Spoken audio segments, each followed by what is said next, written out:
नमस्कार, आप देख रहे हैं न्यूज नोट और मैं हूं आपके साथ मोहम्मद तौकीर आलम।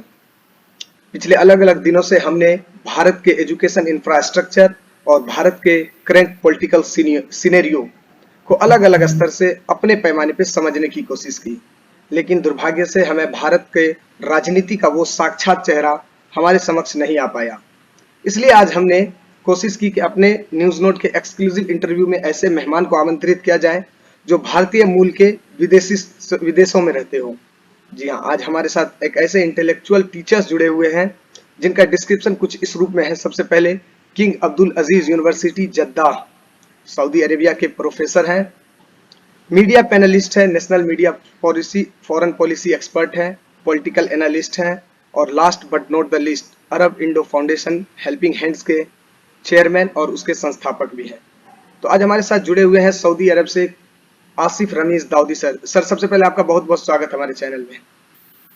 बहुत शुक्रिया। अस्सलाम वालेकुम, नमस्ते, गुड मॉर्निंग। बहुत शुक्रिया तौकीर कि आपने मुझे अपने इस शो पे बुलाया। जी सर, बहुत शुक्रिया सर। आज 23 जनवरी है, विश्व पराक्रम दिवस, नेताजी सुभाष चंद्र बोस की जयंती है। तो हमें लगता है कि हमारी बातचीत यहीं से शुरुआत होनी चाहिए। हमने आपको अक्सर सुना है कि आपसे जो भारतीय मीडिया में सबसे ज्यादा राय ली जाती है वो इस रूप में ली जाती है कि भारत के विदेशों से संबंध कैसे हैं। चूंकि आप विदेश में रहते हैं, भारत से पाकिस्तान के संबंध, चाइना के संबंध, इजराइल के संबंध। तो हम थोड़ा सा इसी के परिदृश्य में भारत पाकिस्तान में जो 1971 में सर लड़ाई हुई थी और उसमें जिसमें हमारे से जीत मिली थी, उसके शहीदों के नाम को शिफ्ट किया जा रहा है दूसरी जगह।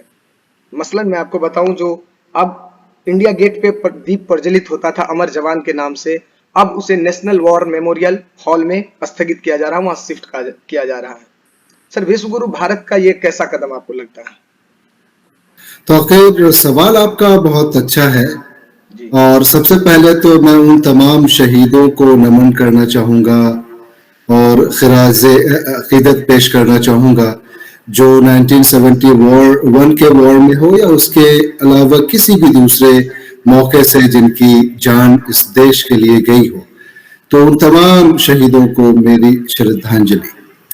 अब रहा सवाल कि इसको शिफ्ट करना और उसका एक फैसला, या मुझसे जो मीडिया वाले राय लेते हैं वो फॉरेन मामलात में या फिर इंटरनेशनल मीडिया की तरफ से, हर तरफ से जो भी आपका सवाल है, मैं यही कहना चाहूंगा कि सबसे जो बड़ी खूबसूरती है हिंदुस्तान की, भारत की, वो ये है कि हमारे पास जो डेमोक्रेटिक राइट है वो ये है कि हम अपनी अपनी राय अलग अलग जगहों पे दे सकते हैं। और जब डेमोक्रेसी की बात होती तो पॉलिटिक्स उसमें आता ही है। ये फैसला कोई छोटा फैसला था नहीं और उसमें पॉलिटिक्स को आना कहीं ना कहीं वो दिख रहा है और लाजमी भी था। लेकिन जहां तक मैं समझता हूं कि कोई भी हिंदुस्तान की सरकार किसी भी वक्त की हो, वो अपने देश के जो शहीद हैं, खास तौर से ऐसे वॉर में, उनकी इंसल्ट तो नहीं करेंगे और वो हिम्मत भी नहीं करेंगे और ऐसा होता भी नहीं है।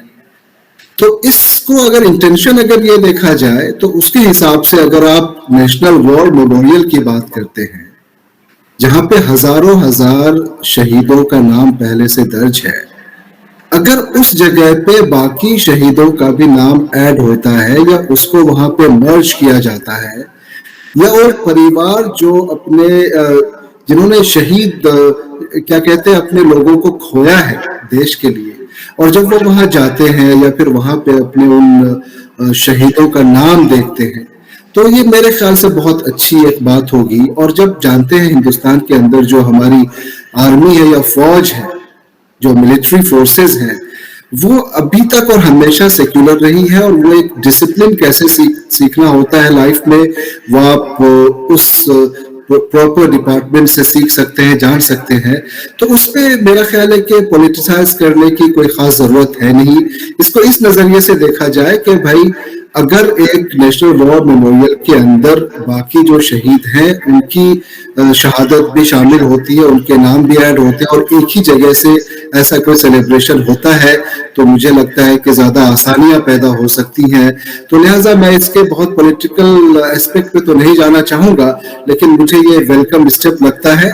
हाँ, जो मशाल बुझने और जलाने की बात और जो इमोशनल एक बॉन्डिंग्स होती है लोगों की, वो एक अलग बहस का मुद्दा हो सकता है, लेकिन मैं फिर भी कह रहा हूँ कि कोई बड़ी ऐसी चीज है नहीं, ये और ज्यादा इसमें इज्जत अफजाई ही मुझे नजर आ रही है, तो लिहाजा इसको पॉलिटिसाइज नहीं किया जाना चाहिए। लेकिन सर विपक्ष, लास्ट सवाल इसी पे आते हैं, तो अगर विपक्ष की बात करें तो विपक्ष कहती है कि जो अभी नरेंद्र मोदी का सिक्का चला हुआ है उसी के परिप्रेक्ष्य में अपने सारे चीज को स्थानांतरित करना चाहती है। मेमोरियल हॉल की स्थापना 2019 में माननीय नरेंद्र मोदी के द्वारा किया गया, तो कांग्रेस का शासन मिटाने की कोशिश की जा रही है, ऐसा विपक्ष का कहना है। देखिए, विपक्ष हो या पक्ष हो, सब अपने अपने एतबार से तो बात करेंगे। आप अगर कांग्रेस के भी 70 साल के शासन को देखें या अभी आप बीजेपी के 2014 से उसके पहले भी सरकारें थी वो भी देखें, तो सब तो अपने अपने हुकूमत में अपनी अपनी जब पोजीशन होती है तो अपनी आइडियोलॉजी के हिसाब से और अपने पावर के हिसाब से सब चाहता है कि अपने आप को एक्सपैंड करें और कुछ ऐसी चीजें करें जिससे उनको लोग याद करें। लेकिन हमेशा मेरे हिसाब से जो कोई भी पार्टीज अपनी कोई काम करते हैं, नेशनल इंटरेस्ट सबसे पहले होना चाहिए, ठीक है ना। अब इसमें देखें, विपक्ष अपना काम करेगी, विपक्ष का काम है चीजों को हाईलाइट करना, और पक्ष का काम है या सरकार का काम है कि किस तरह से उसको पब्लिक को सही तरह से कन्विंस करना। तो ये चीजें होती रहेंगी। इसको मुझे लगता है कि विपक्ष बोले कि कांग्रेस को खत्म करने की एक शुरुआत है या ऐसा हो रहा है, या पक्ष को ये लगता है, ये तमाम बहुत ही आम बात है। लेकिन मैं यही कहूंगा कि ये एक वेलकम स्टेप है। ये तमाम चीजें जब आप शहीद वहां पे, जो शहीदों की फैमिली वहां पे जाएगी और जब वहां देखेगी कि एक ही जगह पे उनके नाम है, मेरा ख्याल है कि तमाम शहीदों के नाम नेशनल वॉर मेमोरियल में दिखेंगे। जमाने भर पूरी दुनिया जब तक रहेगी, पूरे हिंदुस्तान में जब तक वहां पे कोई इवेंट्स होंगे या लोग जाएंगे तो उसको देखेंगे, तो मुझे तो ये एक अच्छी बात नजर आ रही है। लेकिन सर अगर आने वाले समय में फिर से अगर कांग्रेस का पुनर्स्थापन हो जाता है तो क्या फिर वो अपने समय में बदल देंगे? तो ये तो सर जवान के साथ साथ समय के साथ साथ बदलाव जो है ये देश के लिए थोड़ा सा निर्णायक फैसला नहीं है, क्योंकि अगर आपने कहा कि जो सत्ता आएगी वो अपने अनुसार सत्ता को परिवर्तन करेगी, तो फिर अगर कल को कांग्रेस सत्ता में आती है तो क्या वो अपने स्तर से उस चीज को अपने रूप से रूपांतरित करेगी? बहुत सी चीजें ऐसे, अगर तारीख को देखें, हिस्ट्री को भी देखें और स्टेट के भी कुछ चीफ मिनिस्टर्स को देखें या फिर आप सेंट्रल गवर्नमेंट में देखते हैं, तो इस तरह की जो एक कहते हैं ट्रेंड सेट होता है कि एक सरकार आई, उसने अपने हिसाब से चीजों को बदल दिया, दूसरी आई, तो ये बहुत ज्यादा नेशनल इंटरेस्ट में है नहीं, ठीक है। तो मुझे लगता है वो तमाम चीजें जो ऐसा लगे अब कल को क्या सरकार आती है, वो क्या बदलाव लाती है या ये सरकार अभी और क्या करती है, ये एक बड़ा ही हाइपोथेटिकल टाइप का एक सिनारियो हो जाएगा। तो देखते हैं आगे क्या होता है। अभी मेरे ख्याल से जो चीजें चल रही है इस पे देखते हैं, कल अगर वो सरकार उस वक्त आएगी तो यकीनन अगर कभी आती है तो वो ये देखेगी कि किस तरह से पब्लिक का और नेशनल इंटरेस्ट में क्या बेहतर चीजें हो सकती हैं, उसको वो नजर में रखना ज्यादा जरूरी है। तो फिर साहब बिल्कुल, आज हमने राजनीति के परिप्रेक्ष्य से ही सवालों का सिलसिला शुरू किया है, तो हमने कहा हम चाहते हैं कि राजनीति से ही थोड़ा आगे बढ़े। सर, जिस देश में राजनीति के स्तर से देश में चुनाव हो जाते हो, पंचायत से लेकर के राज्य सरकारें बदल जाती हो, स्टेडियम्स खुल जाते हो, मॉल्स खुल जाते हो, धार्मिक स्थल पे योजनाएं चल जाती हो, हर्षोल्लास का आयोजन किया जाए, चाहे वो धर्म का हो या सियासत का हो, ऐसे समय में शैक्षणिक संस्थानों को संपूर्ण तरीके से बंद करना कैसा है? सवाल ये नहीं है कि शैक्षणिक संस्थानों को बंद क्यों है, सवाल ये है कि एक जो कोविड जो है वो वाकई में अब महामारी बन गई है या एक वैश्विक षड्यंत्र बन गया है? तो फिर से आपका सवाल बहुत अच्छा है और अभी इसकी जरूरत भी है और इन चीजों को समझने की भी जरूरत है।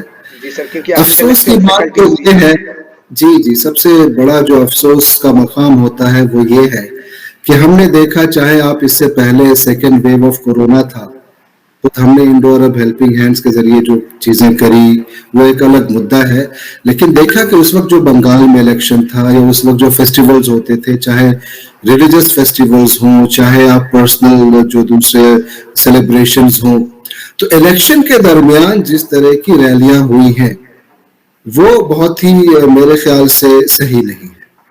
और अभी भी आपने देखा होगा कि यूपी के अंदर भी कई रैलियां हुई। ये अलग बात है कि बाद में फिर उसको एक वर्चुअल रैलीज की शक्ल में उसको करने की कोशिश की गई और देखे कभी नाइट कर्फ्यू है और कभी वीकेंड कर्फ्यू है, दिन में सारी चीजें खुली है, लेकिन एजुकेशनल जो इंस्टीट्यूशंस हैं वो बंद रहना, तो ये सवाल तो बहुत बड़े हैं जो खड़े होते हैं इससे कि ये पैंडेमिक जो है क्या एक षड्यंत्र है, जैसा आपने कहा।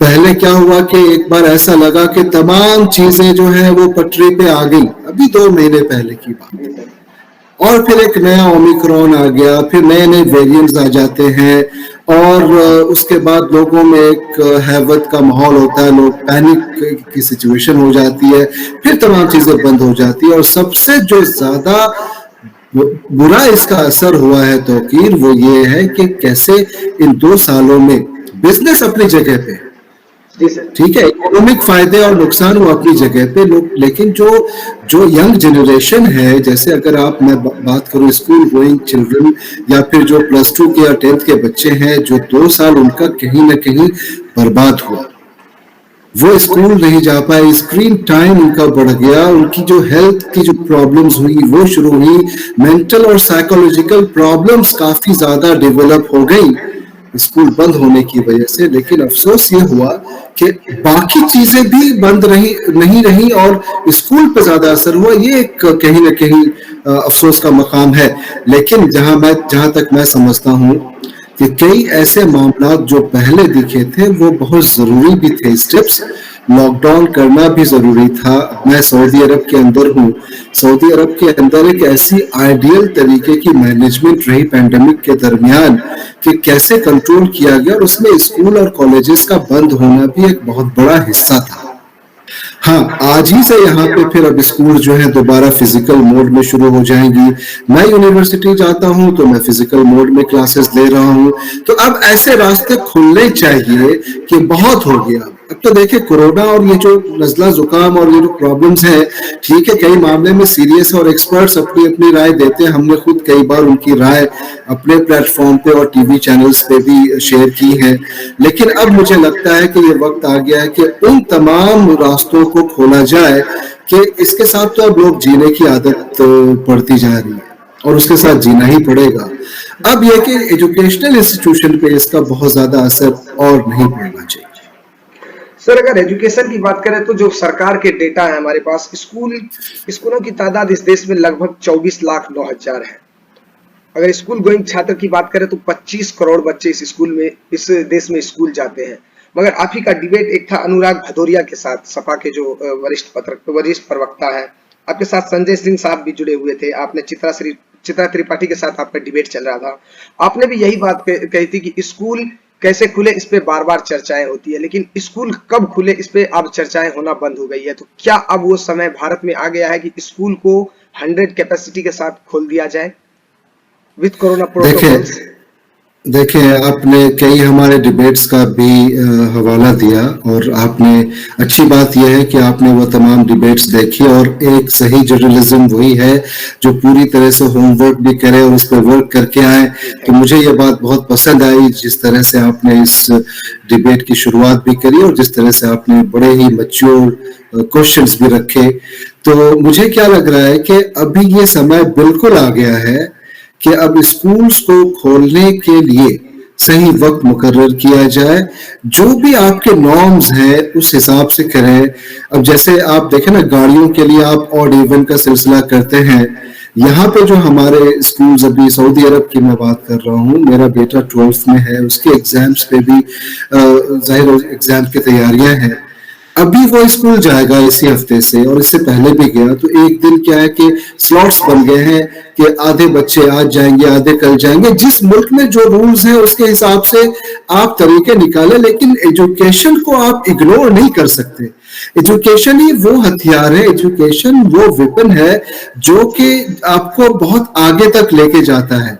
अब आप जैसे शहर में है, मैं खुद वहां से जुड़ा हुआ हूँ, मेरा खुद इलाका वही है, और वहां से मैं आज जो सऊदी अरब के जद्दा से बैठ के बात कर रहा हूँ, या आप वहां पे एक इस तरह के डिबेट्स ऑर्गेनाइज कर रहे हैं, तो इसमें एजुकेशन का बहुत बड़ा रोल है। और एजुकेशन को अगर आपने इग्नोर कर दिया या एजुकेशनल इंस्टीट्यूशंस को आपने खोलने का सही रास्ता नहीं निकाला, देखिए तरीके हैं। प्रॉब्लम्स हमेशा रहेंगी, चैलेंजेस हमेशा रहेंगी, सॉल्यूशन निकालना जो सही लीडरशिप होती है या सही जो एक प्लानिंग होती है वो ये होती है कि आप सॉल्यूशन कैसे निकालते हैं उसका।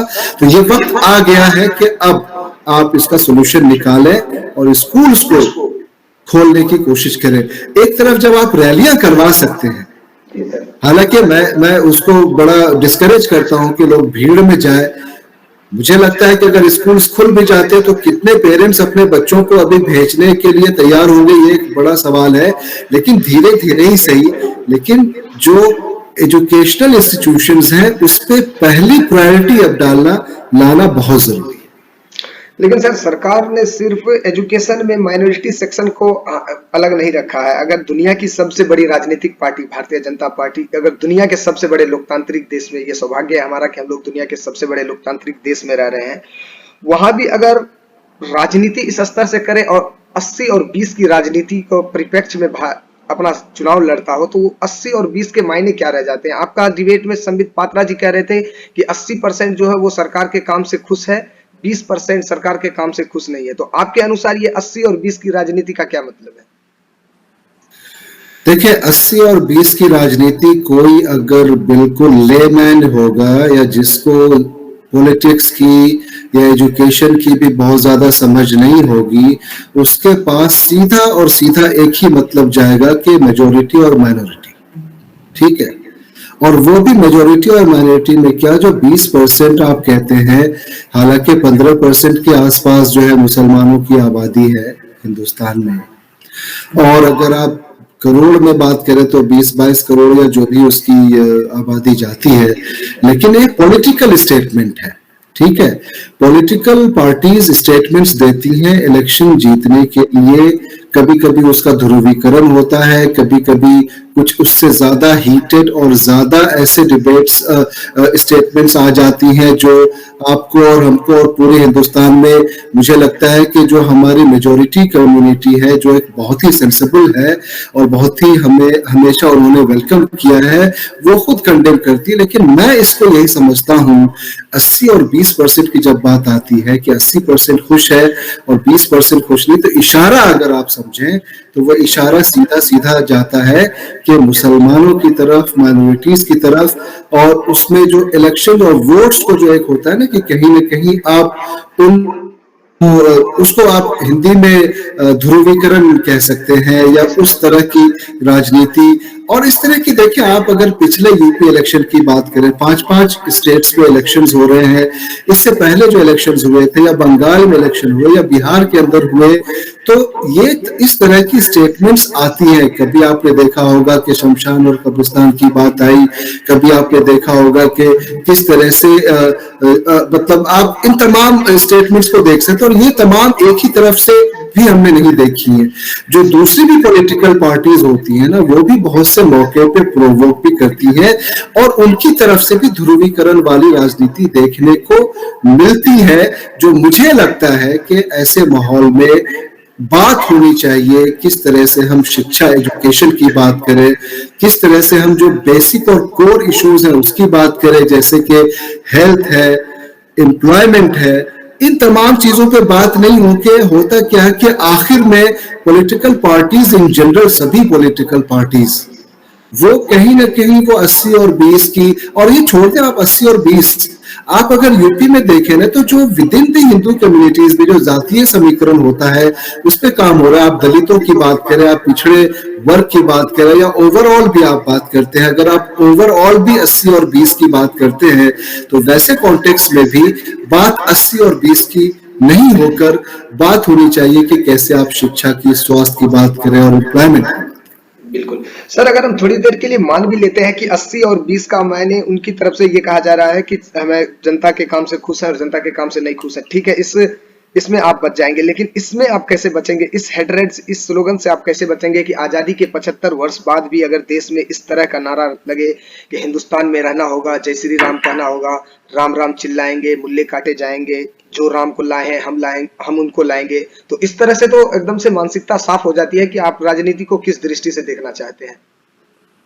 देखिए, ये आजाद भारत में सर इस तरह के स्लोगन्स, और जहां पे भी आपको एक रैडिकल सोच होती है, या जहां आपको लगता है कि एक हिंदुस्तान के एक सेक्युलर स्टेट में जब आप इस तरह के स्लोगन्स देते हो तो ये मैसेज जो है वो अनकॉन्स्टिट्यूशनल तो हो ही जाता है, साथ साथ उन तमाम माइनॉरिटीज के लिए बड़ा ही एक चैलेंजिंग और एक बड़ा ऐसा माहौल क्रिएट होता है जिससे कहीं ना कहीं उनको एक लगता है कि आगे क्या हो सकता है। लेकिन मैं आपको ये बताऊं कि आप चाहे जय श्री राम कहने की बात करें, चाहे आप मुल्ले काटे जाएं उसकी बात करें, बहुत से ऐसे मौके होते हैं जिसमें कई हमने मुस्लिम्स को देखा है जो अलग अलग ड्रामा और उसमें एक्ट करते हैं और वो जय श्री राम बोलते हैं। वहां वो एक अलग कॉन्टेक्स्ट है, कोई अपने दिल से कुछ कह रहा है या अपनी बात कर रहा है, वो एक अलग कॉन्टेक्स्ट होता है, ठीक है।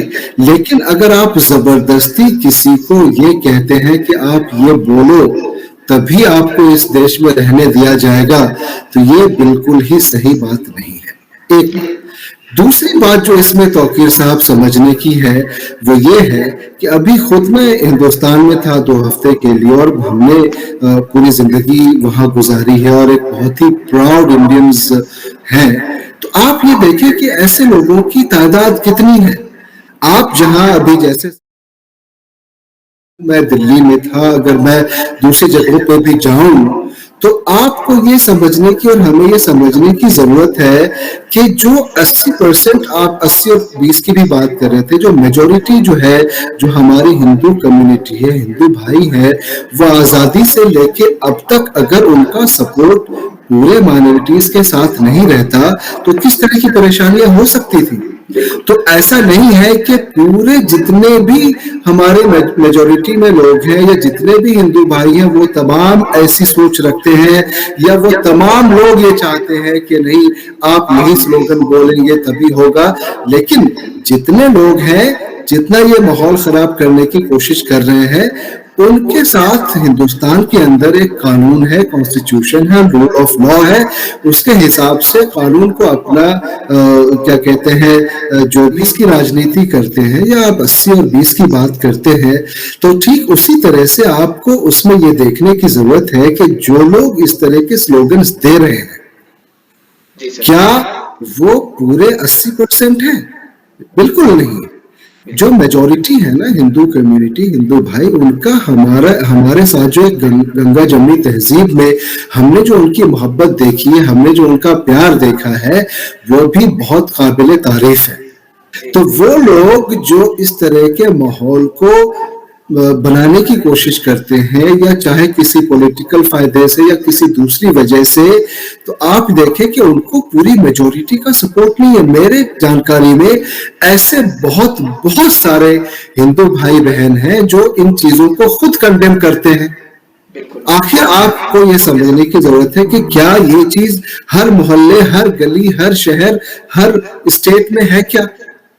हाँ, अगर एक शुरुआत है तो इसको सही वक्त पे जो हिंदुस्तान का संविधान है, वहां के कानून है, जो एक सेक्युलर हमारा स्टेट है, उसके नजरिए से, उसके हिसाब से जो सही तरीका हो, उस पर रोक लगाने की एक सही कानूनी दायरे में कोशिश होनी चाहिए, ताकि जो मेजोरिटी और माइनॉरिटी मोहब्बत है और एक दूसरे के साथ मिलकर जो हम हिंदुस्तान, एक हिंदुस्तानियत और इंसानियत का जो हम थ्योरी लेके चलते हैं और जब हम कोशिश करते हैं कि किस तरह से हम अपने मुल्क को ताकतवर बनाए, वो तभी मुमकिन हो सकता है जब हम ऐसी तमाम सोच से, ऐसी तमाम जो डिवाइसिव, जो डिवाइड करने वाली फोर्सेस होती हैं, उसको डिस्करेज करते हुए हेट स्पीचेस से बचें। और आपको मैं बताता चलूं कि आपके सवाल में मैं एक चीज खुद ऐड करना चाहूंगा कि अभी जो एक क्या कहते हैं धर्म संसद हुआ था, उसमें जो जेनोसाइड करने की बात हुई थी, हमने खुद उसको कंडेम किया है।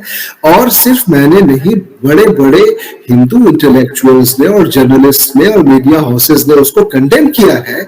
तो कहने का मतलब ये है कि इन तमाम चीजों पे रोक होनी चाहिए। जो हमारा एक सोशल फैब्रिक है ना, जो एक नेशनल फैब्रिक है, उस पर कोई असर नहीं आए। हमारा आइडिया है आइडिया ऑफ इंडिया, हमारा आइडिया है कि हम कैसे मिलकर एक दूसरे के साथ हाथ में हाथ मिलाकर अपने मुल्क हिंदुस्तान और भारत को ताकतवर बनाए और इस तरह की सोच, रेडिकल सोच, चाहे वो किसी भी कम्युनिटी की तरफ से आती हो, चाहे वो कहीं से भी आती हो, उसको वहीं पे खत्म करने की जरूरत है। लेकिन इसमें जाहिर है कि कुछ चीजें बढ़ती हैं, कुछ कम होती हैं, और कुछ चीजें जो है वो इलेक्शन से रिलेटेड उस कॉन्टेक्स्ट में हो जाती हैं। और जब बड़े स्टेट्स में इलेक्शंस होते हैं तो इस तरह की चीजें और भी ज्यादा बढ़ जाती है, ऐसे स्टेटमेंट्स बढ़ते हैं। हालांकि ये भी ठीक नहीं है, लेकिन वो होता क्या है कि जब आपको लगता है कि कैसे किस तरह से इलेक्शन के माहौल में, कहते हैं ना, सुना है चुनाव है क्या इसी वजह कर तनाव है वगैरह, ये कई शेर शायरी भी नहीं उसमें, तो उस तरह के तनाव का माहौल फैल जाता है। लेकिन एक सेंसिबल जो हिंदुस्तानी सिटीजन है, जो लोग देखते हैं समझते हैं, उनको अपनी एक क्या कहते हैं जिम्मेदार सिटीजनशिप होने का सही वक्त है कि उसको सही तरीके से हैंडल करें और बहुत ज्यादा एक्साइटेड होकर किसी चीज पे रिएक्ट ना करें। बिल्कुल सर, आपने बड़े परिपक्वता वाली राजनीति की परिभाषा को हमारे सामने परिचित किया। सेकंड लास्ट सवाल पे आते हैं। आपने शेर एक बोला था तो हम भी बोलते हैं कि हम 7 समंदर पार तुम्हारी समा जलाए बैठे हैं और आप हमारी नस्लों पर इल्जाम लगाए बैठे हैं। आप 7 समंदर पार हैं देश से, आपके देश दिल में देश रहता है, ये हम जानते हैं। सर, आपने एक ऑर्गेनाइज किया था वेबिनार, जिसमें आपके साथ न्यूज 24 के editor in chief Anuradha Prasad ji आपके साथ थी सर। उसमें आपके जो एनजीओ है अरब इंडो फाउंडेशन के द्वारा आपने ब्लैक फंगस से लोगों को जागरूक किया था।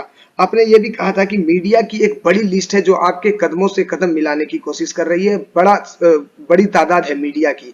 तो कौन है वो मीडिया जो आपको इस तरह के एनजीओ में हेल्प करते हैं? क्योंकि मीडिया की छवि जो सोशल मीडिया पे उनका शोषण किया जा रहा है, उनकी छवि का शोषण किया जा रहा है, वो मेन स्ट्रीम की ही मीडिया है। तो आपसे कौन से मीडिया जुड़े हैं जो आपके कदमों से कदम मिलाते हैं? क्योंकि एक हमने देखा अनुराधा प्रसाद को, जो न्यूज 24 की एडिटर इन चीफ भी है। देखिए, सबसे पहली चीज तो ये है कि मैं दोबारा से कहूंगा कि आपने बहुत अच्छी रिसर्च की हुई है इस डिबेट को करने से पहले, और आपने हर चीज पे नजर रखी है और उसके बाद एक एक सवाल आपने उसी हिसाब से तैयार किया है, जो बहुत ही सराहनीय है और इस डिबेट को और भी बेहतर बनाता है। अब आपके सवाल पे मैं आता हूँ। देखिए, हमने एक इंडो अरब हेल्पिंग हैंड्स, एक संस्था जो सोशल मीडिया कैंपेन उस वक्त चलाया था जब हमारा मुल्क ऐसी परेशानियों से जूझ रहा था, सेकेंड वेव ऑफ कोरोना। वो जिंदगी में कोई भी इंसान उसको भूल नहीं सकता, जो दर्द और जो तकलीफ उस वक्त लोगों को हुई है। और ये जो एक ऐसा एक नेचुरल कैलेमिटी कहें और नेचुरल डिजास्टर कह दें, उस वक्त हमने सोचा कि क्यों नहीं एक इंडो अरब हेल्पिंग हैंड्स सोशल मीडिया का इस्तेमाल करते हुए, मीडिया के कॉन्टैक्ट्स को इस्तेमाल करते हुए लोगों तक मदद पहुंचाई जाए और एक इंसानियत और हिंदुस्तानियत की सबसे अहम और बड़ी मिसाल कायम की जाए। इसी सोच के साथ हमने जब उसकी शुरुआत करी तो ऊपर वाले के करम से, अल्लाह के करम से, हम हजारों लोग तक, चाहे वो हिंदुस्तानी जो मिडिल ईस्ट में रह रहे थे या हिंदुस्तान में रह रहे थे, या इवन जो दूसरे हमारे अरब वर्ल्ड के लोग हैं, वहां पे भी हम मदद पहुंचाने में कामयाब हो सके। अब आपका सवाल है कि कौन कौन से लोग जुड़े हैं, और हमने जो ब्लैक फंगस पे अपना वेबिनार करवाया था, देखिए उसी के बाद हमने एक शुरुआत करी कि एक हेल्थ और जनरल अवेयरनेस कैंपेन हमने चलाया। बहुत सी चीजें ऐसी होती है कि इंसान अवेयर नहीं होता और प्रॉब्लम्स हो जाती है। इस चीज को नजर में रखते हुए हमने हिंदुस्तान के बड़े बड़े एक्सपर्ट्स को जोड़ा, और वो एक सिर्फ ब्लैक फंगस पे नहीं, हमने कई अलग अलग वेबिनार्स करवाए और हमने कोशिश की कि लोग उससे जुड़े। और जिस वेबिनार का आप जिक्र कर रहे हैं उसमें हमारे साथ न्यूज 24 की जो एडिटर इन चीफ है और उनकी जो करता धरता है, और हमारे बिहार से ही उनका ताल्लुक है, वो निहायत ही बेइंतहा क्या कहते हैं फिलैंथ्रोपिस्ट जो होते हैं और इंसानियत को समझने वाली और हिंदुस्तानियत और इंसानियत को समझते हुए लोगों की मदद करने का जो जज्बा जो मैंने देखा है, वो मैं आपके इस छोटे से डिबेट में तो बयान नहीं कर सकता हूँ। लेकिन क्योंकि आपने सवाल किया है तो मैं 1-2 मिनट चाहूंगा उस पर आपके व्यूअर्स को और वो तमाम लोग जो इसको सुन रहे हैं उनकी बात समझ में आनी चाहिए। हमें जो कामयाबी मिली हजारों लोग तक इस मदद को पहुंचाने में, उसमें जो हमारी अपनी टीम थी वो तो थी ही, लेकिन साथ में जो हिंदुस्तान के अंदर मेन स्ट्रीम मीडिया, और सिर्फ मेन स्ट्रीम मीडिया नहीं बल्कि दूसरे भी जो जर्नलिस्ट थे जो हमारे साथ जुड़े हुए थे, बहुत लंबी लिस्ट है, उनका भी साथ रहा।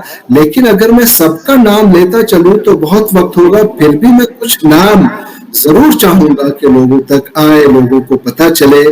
अब देखें, मीडिया के अंदर लोगों के अंदर आपने कहा ना कि किस तरह से मीडिया को एक अलग छवि दी जा रही है, तो उस पर मैं नहीं जाना चाहूंगा। वो लोग किस वजह से दे रहे हैं, क्या दे रहे हैं, कैसे है, वो एक अलग चीज है। और हो सकता है कि जो इसको दे रहे हैं वो सही हो, या हो सकता है कि जो दे रहे हैं वो गलत हो। वो एक दूसरा डिबेट का पहलू है, मैं उस पर नहीं पढ़ना चाहूंगा। लेकिन मैंने जो एक ऐसी एक कहते हैं ना, इनका एक ऐसा रूप देखा है जिसमें सबसे पहले अगर आपने अनुराधा प्रसाद जी का ही नाम लिया, अगर मैं उनका नाम लूं, उसके बाद अगर मैं आज इंडिया टुडे ग्रुप और आज तक ग्रुप, उनका एक कैंपेन था ऑलवेज देयर फॉर यू, उस वक्त उन्होंने निकाला था, हैशटैग था जिसके जरिए लोगों तक मदद पहुंचाने की कोशिश की गई थी। उनकी सोशल मीडिया जो इंचार्ज है वो प्रेरणा कौल मिश्रा है, और उनके लीडरशिप में ये तमाम चीजें हुई। उनकी बेइंतहा संस्थापक थे सर के।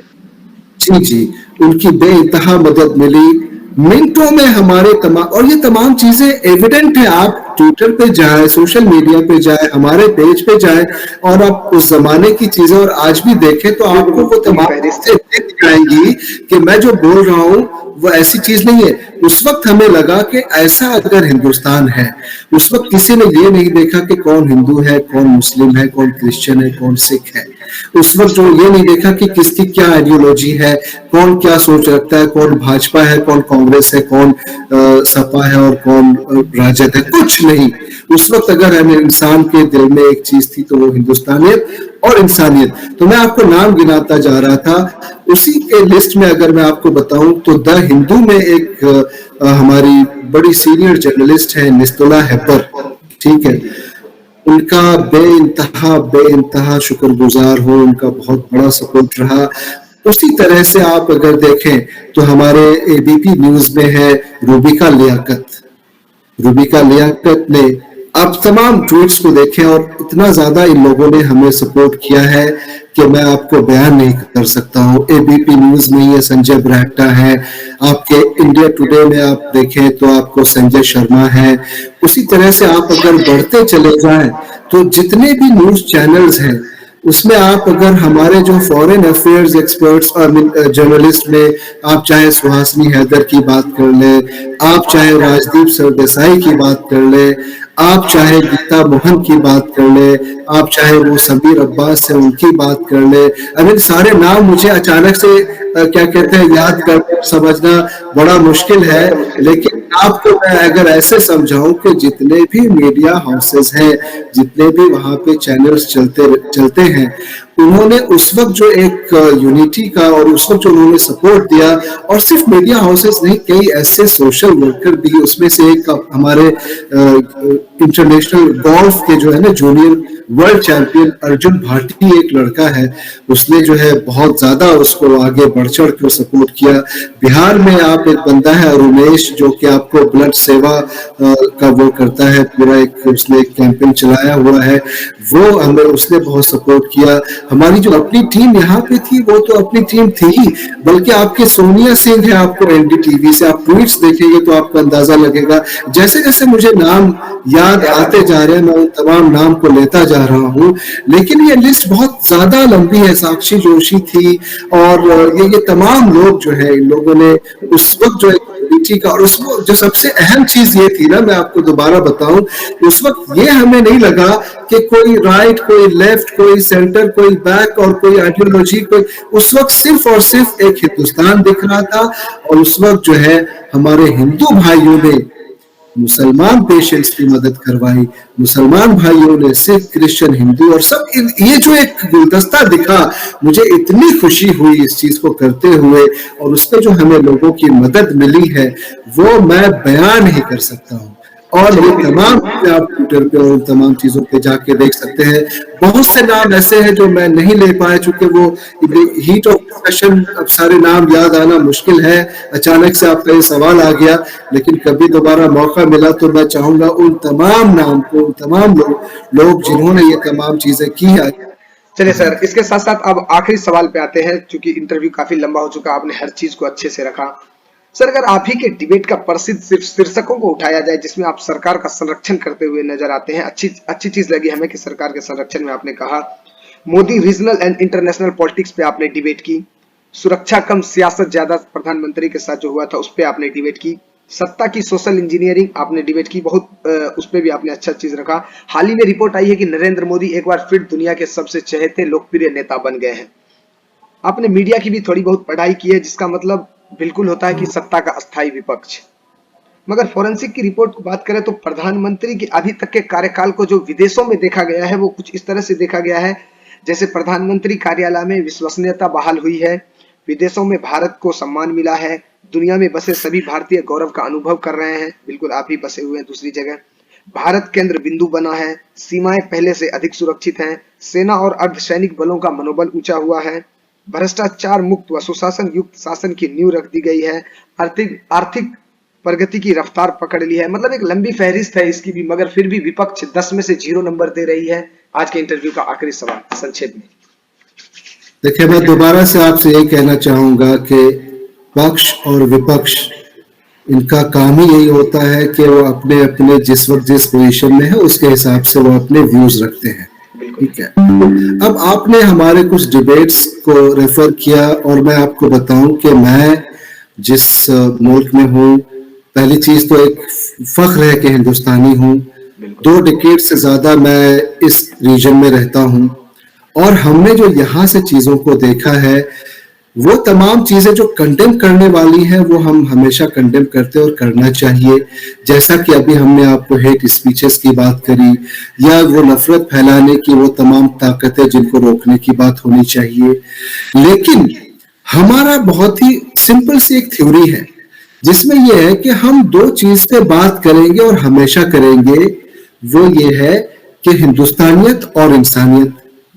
आज अलग बात है कि वहां पे मोदी सरकार है या भाजपा की सरकार है, लेकिन हिंदुस्तान कोई आज का ये 2014 से तो नहीं चल रहा, हिंदुस्तान तो जमाने से चल रहा है। एक सेंसिबल इंडियन होने के नाते, एक सेंसिबल भारतीय होने के नाते हमारा ये फर्ज है कि हम विदेश की धरती पे या अपने मुल्क के अंदर अगर बात कर रहे हैं जो पॉलिटिकल चीजें हैं तो वो एक अलग बात है, लेकिन जब हम विदेश की इस धरती पे बात करते हैं तो हम अपनी तमाम उन अच्छी चीजों को लोगों तक पहुंचाएं और दिखाएं जो एक मिसकंसेप्शन जो हमारे पड़ोसियों के जरिए या हमारे उन दुश्मनों के जरिए हमारे मुल्क को जो है कहीं ना कहीं एक गलत इमेज बनाने की कोशिश की जाती है, एक फॉल्स परसेप्शन क्रिएट किया जाता है, एक नैरेटिव बनाया जाता है कि हिंदुस्तान ऐसा है, हिंदुस्तान वैसा है। ठीक है, मैं कह रहा हूं कि हिंदुस्तान एक इतना बड़ा मुल्क है तो क्या उसमें प्रॉब्लम्स नहीं है? बिल्कुल है। अगर मैं ये बोलूं कि बिल्कुल प्रॉब्लम फ्री है तो ये तो वही बात हो गई कि मैं इनडिफेंसिबल को डिफेंड करूंगा। ऐसा नहीं है, प्रॉब्लम्स है, लेकिन वो तमाम ताकतें जो हिंदुस्तान को बदनाम करने की कोशिश करती हैं फॉल्स तमाम स्टेटमेंट्स के जरिए, एक फॉल्स नैरेटिव के जरिए, तो हम जैसे लोगों का क्या फर्ज बनता है? फर्ज बनता है कि सही आईना लोगों तक दिखाएं। अब हम जब उस सही आईनों को दिखाएंगे और अगर कोई ये कहता है कि आप जो है वो सरकार की वहां या अभी वहां पे भाजपा की सरकार है या उससे पहले कोई और सरकारें आती और जाती हैं, मेरे डिबेट्स में आप हमेशा देखेंगे बिल्कुल जी सर, सरकारें आती और जाती हैं और आती और जाती रहेंगी और यही ब्यूटी है हमारे डेमोक्रेटिक सेटअप की। लेकिन हिंदुस्तान हमेशा एक है, हिंदुस्तान हमेशा एक रहेगा और हम हमेशा एक रहेंगे। हमारा जो आइडिया ऑफ इंडिया है वो भी हमेशा एक रहेगा और वो तभी रह सकता है जब हम जो एक विदेश की धरती पे बैठ के या कहीं पे भी हमारा ये फर्ज बनता है कि जो सच है उस सच की बात करें, जो गलत है उसको गलत कहें। लेकिन वो तमाम ताकतें जो हमारे मुल्क को बदनाम करने की कोशिश में लगी रहती है और फॉल्स प्रोपेगेंडा चलाती है विदेश की धरती पे, हमारा ये फर्ज बनता है और हम ये करते रहेंगे आगे तक, चाहे इसको लोग किसी भी एंगल से देखें। मुझे इंडिविजुअली उससे कोई फर्क नहीं पड़ता है, क्योंकि हमारे दिल में हिंदुस्तान बैठता है, हमारे दिल में हिंदुस्तान बसता है और हम हिंदुस्तानियत और इंसानियत की बात करते रहेंगे। इसको लोग जिस एंगल से देखना चाहे वो देखते रहे। बहुत बहुत शुक्रिया सर, हमारे साथ बातचीत करने के लिए। आपने एक एक चीज को अच्छे तरीके से क्लेरिफाई किया, बतौर इंटेलेक्चुअल प्रोफेसर के रूप में, बतौर पॉलिटिकल एक्सपर्ट के रूप में, बतौर पैनलिस्ट के रूप में। बहुत अच्छा सर लगा हमें बातचीत करने के लिए। जो आपकी जो अरब इंटो फाउंडेशन के आप संस्थापक भी हैं और जो एनजीओ के द्वारा आप लोगों ने काम का आयोजन किया है, मैं चाहता हूं उस काम में और आपको दिन दुनी रात चौगुनी तरक्की मिले। बहुत बहुत शुक्रिया सर हमारे साथ जुड़े रहने के लिए। बहुत बहुत आभार आपका न्यूज नोट से जुड़े रहने के लिए। शुक्रिया। बहुत शुक्रिया तौकीर, बहुत शुक्रिया।